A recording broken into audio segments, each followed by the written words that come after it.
मित्रों नमस्कार, मैं हूं राकेश कुमार। आप देख रहे हैं मत अभिमत।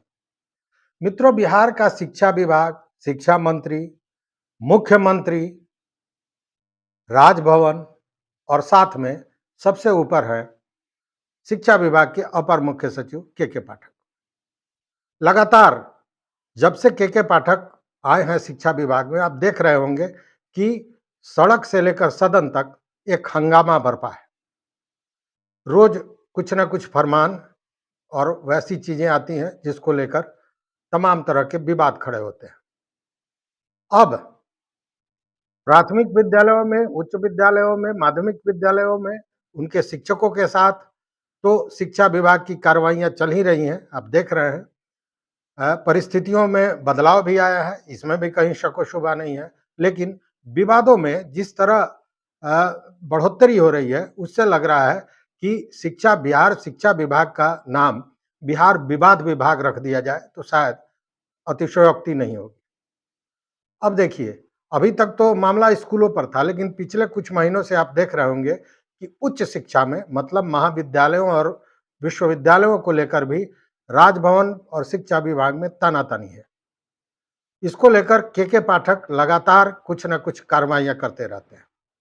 आपको याद होगा, इसकी शुरुआत हुई थी तब जब के पाठक ने यह कहा था कि किसी भी तरह का बयान आप नहीं दे सकते हैं मीडिया में, सोशल मीडिया में या कहीं भी। और इसी को लेकर एमएलसी डॉक्टर संजय कुमार ने कुछ बयान दिया था और उसको लेकर विश्वविद्यालय से संबंधित, और इसी को लेकर के पाठक द्वारा समय सारणी को लेकर कुछ आदेश दिया गया था विश्वविद्यालयों को, और इस पर डॉक्टर संजय कुमार एमएलसी ने अपना बयान दिया था सोशल मीडिया पर, और उसके बाद उनके वेतन को बंद कर दिया गया था। इसको लेकर सारे लोग राजभवन से मिले थे, महामहिम से मिले थे और अपनी शिकायत दर्ज की थी। और तब से जो यह तल्खी शुरू हुई वो लगातार चल रही है। राजभवन अपनी बात पर अड़ा है, के पाठक अपनी बात पर अड़े हैं। इसको लेकर आपको याद होगा कि परीक्षाओं को शेड्यूल करने को लेकर, शिक्षा व्यवस्था विश्वविद्यालयों का सुचारू करने को लेकर उन्होंने 3 बार बैठकें बुलाई, जिसमें कुलपति, कुल सचिव, परीक्षा नियंत्रक, सारे लोगों को बुलाया गया था, लेकिन कोई भी नहीं गया। नहीं जाने का कारण यह था कि राजभवन ने सीधा निर्देश दिया था कि कोई भी विश्वविद्यालय का पदाधिकारी शिक्षा विभाग की बैठक में भाग नहीं लेगा। आपको याद होगा, सबसे पहले 28 फरवरी को बैठक बुलाई गई थी, कोई भी नहीं गया। उसके बाद में 2 मार्च को बुलाई गई थी, फिर 9 मार्च को बुलाया गया था। इसको लेकर कारण परीक्षा हुआ था, लोगों पर एफआईआर की बातें हुई थी, सीज कर दिया गया था विश्वविद्यालयों के बैंक अकाउंट्स को, फिर बाद में वो खुला। लेकिन अब शिक्षा विभाग ने वो किया जो पूर्व में कभी नहीं हुआ था। मतलब विश्वविद्यालयों के खाते से सारे पैसे को ही हटा दिया गया, ट्रांसफर कर लिया गया। अब स्थितियां क्या बनती होंगी या क्या बन रही होंगी, इसका सहज अंदाजा किया जा सकता है जब विश्वविद्यालयों के पास एक भी पैसा नहीं होगा काम को आगे बढ़ाने के लिए। विश्वविद्यालयों की जमा राशि समाप्त है।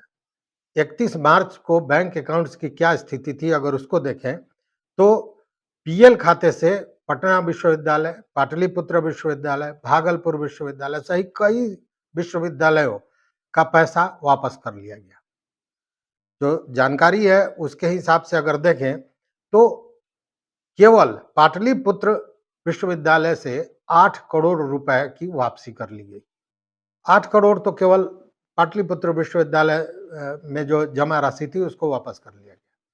कुछ अकाउंट्स फ्रीज हुए हैं और जो राशियां हैं उसको वापस कर ली गई।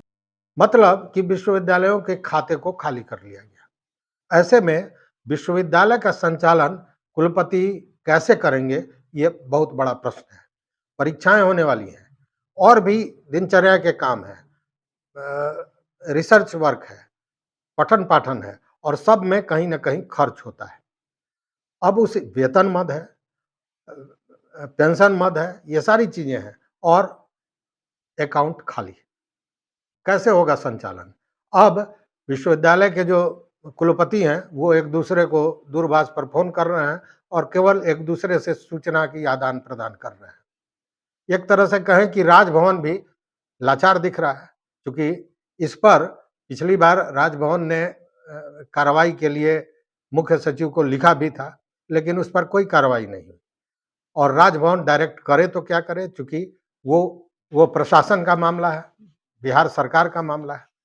अब इसको लेकर राजभवन का कहना है कि शिक्षा विभाग बिहार राज्य विश्वविद्यालय अधिनियम के खिलाफ जाकर कुलपति के अधिकारों में हस्तक्षेप कर रहा है, और उस पर शिक्षा विभाग का यह कहना है कि विभाग के अनुसार वह अधिनियम में दी गई अपनी शक्तियों के अनुरूप काम कर रहा है।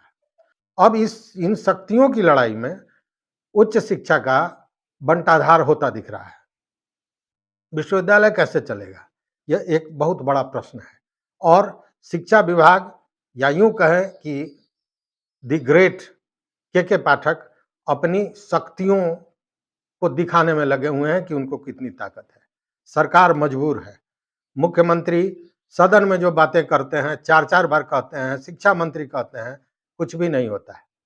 इस बार जब शिक्षा मंत्री सुनील कुमार आए तो एक नई राय बनी कि चूंकि उत्पाद विभाग में जब वो थे तो साथ ही दोनों ने काम किया था, वो भी बड़े पदाधिकारी रहे हैं, आईजी रैंक के पदाधिकारी रहे हैं, तो हुआ कि दोनों में तालमेल होगा और अब स्थितियां बेहतर होंगी। लेकिन सुनील कुमार भी चुप है, शिक्षा मंत्री की भी कुछ नहीं चल रही है, ऐसा लगता है। और लगता क्या है, यह बात सही है, क्योंकि अगर ऐसी स्थितियां विश्वविद्यालयों की है तो उस पर शिक्षा मंत्री को कहीं ना कहीं हस्तक्षेप करना चाहिए था, जो नहीं कर रहे हैं। अब यह सोचने का विषय है कि ऐसे में विश्वविद्यालय कैसे चलेगा। इन शक्तियों की लड़ाई में पूरा उच्च शिक्षा गर्त में जाता दिख रहा है। इस पर आपका क्या कहना है? अपना विचार जरूर हमारे कमेंट बॉक्स में आकर दीजिए। देखते रहिए मत अभिमत। अगर चैनल पर नए हो तो निश्चित रूप से सब्सक्राइब कीजिए, लाइक कीजिए, दोस्तों के साथ शेयर कीजिए और अपना विचार जरूर दीजिए। बहुत बहुत धन्यवाद। बहुत बहुत धन्यवाद।